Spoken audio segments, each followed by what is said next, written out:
Hello friends नमस्कार जय Jagannath welcome Sujata star kitchen को जदि मो चैनल नुआ थे सब्सक्राइब करदे पाखे बॉल को प्रेस करदे मोर नुआ अपडेट बाहर पहुंच पार। आज आम प्रस्तुत करवा नुआ एक रेसिपी दही कटिकी। यह तो बनैबा बहुत सहज बहुत टेस्टी लगे था। बहुत कम समय बहुत कम सामग्री बन जाए बिना प्याज रसुण। आज आम करवा दही कटिकी। चलते देखा यार प्रस्तुति प्रणाली। देखो यपरी कटिकी नहीं मु कटिकीर यपरी दी साइड बाहर करदे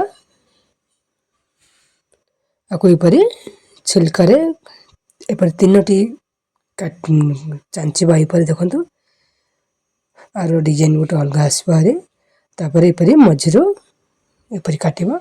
देखो आ क्रॉस काटिबा ता क्रॉस रे आको काटिबा सेम काटिदेबा नहीं सेम काटिदेले ये पूरा काटी हो जिवो अल्प टिके रखिकिरी।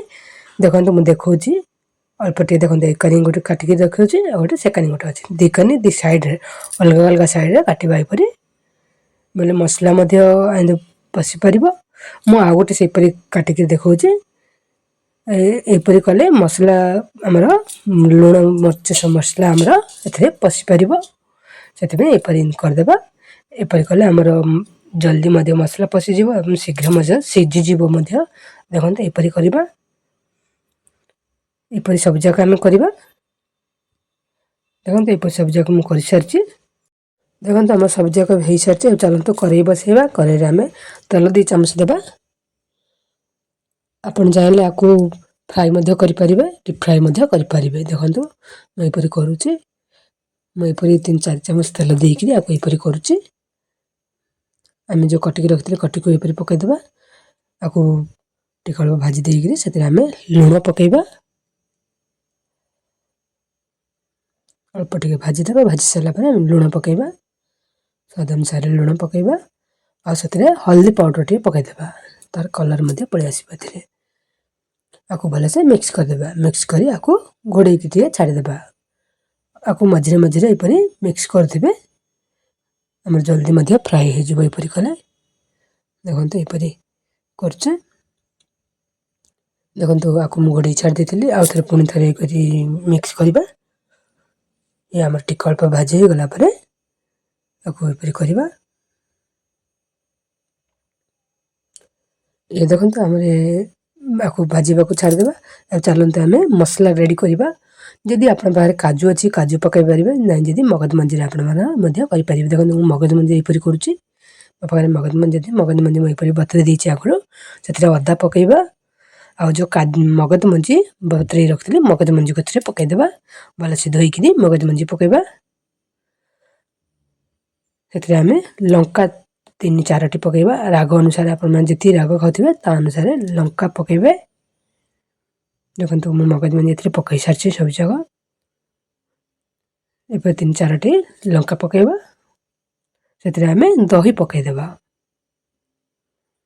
हमें दही कटिकी करछन ना हमें एथरे दही परिमाण टी अधिक रेमा जदि खट्टा थिबो ता अनुसार आपण माने खट्टा अनुसार नै परिबे। देखंतु हमर पेस्ट मध्य अब रेडी हो गलानी। चलंतु से कटिकी जो बसितले कटिकी हमर हेछि नै देखिबा। कटिकी मध्य हमर एबे हेई गलानी रेडी हो गलानी आकु हमें अन्य प्लेट को बाहर कर देबा।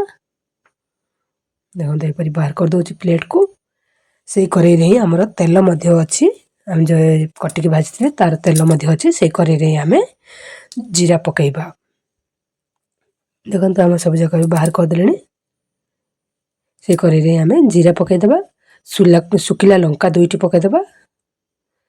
हमें अन्य गिन्ना रे हल्दी पाउडर लंका पाउडर जीरा पाउडर देखंतु एपरी जीरा पाउडर आकु नउछि मु आ गरम मसला अल्प ही देबा एथिरे पकई आकु अल्प टिके पानी देइकिरी आकु भले से मिक्स कर देबा। हमें डायरेक्ट तेल रे मध्य पकेबा तेल रे पकेले हमर कहिना जळी जिवो सेति पे तेल रे न पकई पानी टिके पकेकी आकु परी मिक्स करिकिरी पकोछि मु। मसला हम भाजीबा को टिके छाड़ देबा। हम जो पानी पकई मसला तैयार करथिले से मसला टिके भाजी देबा। अल्प टिके भाजी सरला परे हमें कटिकी पकेइबा। ए देखंतु अल्प टिके हमर भाजी हो गलानी सेतरे हमें कटिकी पकेइ देबा। ଆପଣମାନେ ଚାହିଁଲେ ତେଲରେ ମଧ୍ୟ ପକାଇ ପାରିବେ। ତେଲରେ ପକାଇଲେ କାହିଁକିନା ଆମର ପୋଡ଼ିଯିବ, ସେଥିପାଇଁ ମସଲାଟା ତେଲରେ ପକାଇଲେ ପୋଡ଼ିଗଲେ ତା ଟେଷ୍ଟ ମଧ୍ୟ ଭଲ ଆସିବ ନାହିଁ। ସେଥିପାଇଁ ଏପରି କଲେ ତା ଟେଷ୍ଟ ମଧ୍ୟ ଭଲ ଆସିବ। ଏଇଟା ବିନା ପିଆଜ ରସୁଣ କରୁଛନ୍ତି, ସେଥିପାଇଁ ଏପରି କରୁଛି। ଆପଣ ଚାହିଁଲେ ତେଲରେ ମଧ୍ୟ ପକାଇ ପାରିବେ। ଆକୁ ଏପରି ଭଲସେ ମିକ୍ସ କରିଦେବା। ଆକୁ ଘୋଡ଼େଇକିରି ଟିକେ ଛାଡ଼ିଦେବା। ମସଲା ଏଥିରେ ପଶିବ ନା, ସେଥିପାଇଁ ଆକୁ ଘୋଡ଼େଇକି ଟିକେ ଛାଡ଼ିଦେବା। ଦେଖନ୍ତୁ ଆମର ଇଏ ମଧ୍ୟ ହେଇଗଲାଣି। ଦେଖନ୍ତୁ ଏପରି ଆଉ ଥରେ ଟିକେ ଘୋଡ଼େଇକି ଛାଡ଼ିଦେବା, ଆଉ ଟିକେ ଅଳ୍ପ। ଏବେ ଆମର ରେଡ଼ି ହେଇଗଲାଣି। ଆମେ ଯେଉଁ ଦହି ଆଉ ଲଙ୍କା ସବୁ ଯେଉଁ ରଖିଥିଲେ ମଗଜ ମଞ୍ଜି ବାଟିକିରି ଏଥିରେ ଆମେ ପକାଇଦେବା। ଏଥିରେ ପକାଇ ଦେଇ ଆକୁ ଭଲସେ ମିକ୍ସ କରିଦେବା। ଦେଖନ୍ତୁ ଏପରି ଭଲସେ ମିକ୍ସ କରିଦେବା।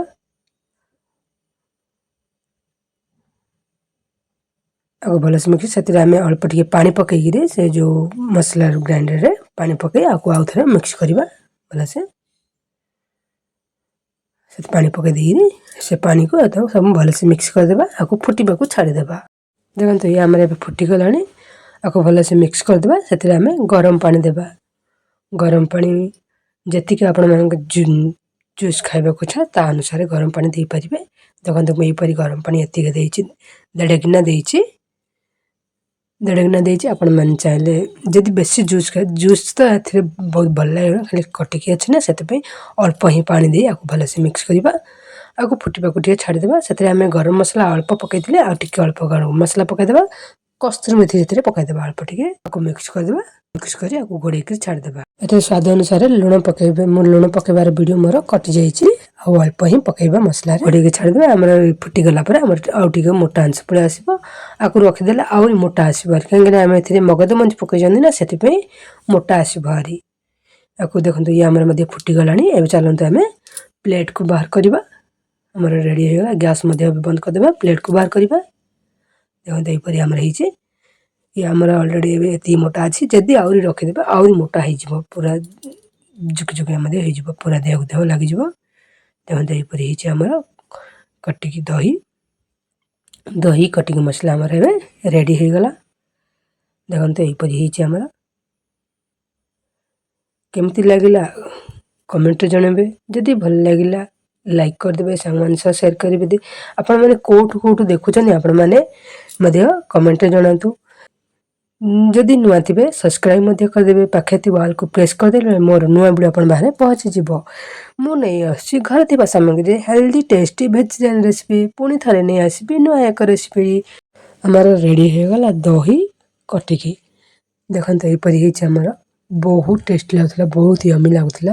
ଭିଡ଼ିଓକୁ ଏପରି ଫୁଲ୍ ଦେଖୁଥିବାରୁ ବହୁତ ବହୁତ ଧନ୍ୟବାଦ। ପୁଣି ଥରେ ନେଇ ଆସିବି ନୂଆ ଏକ ରେସିପି।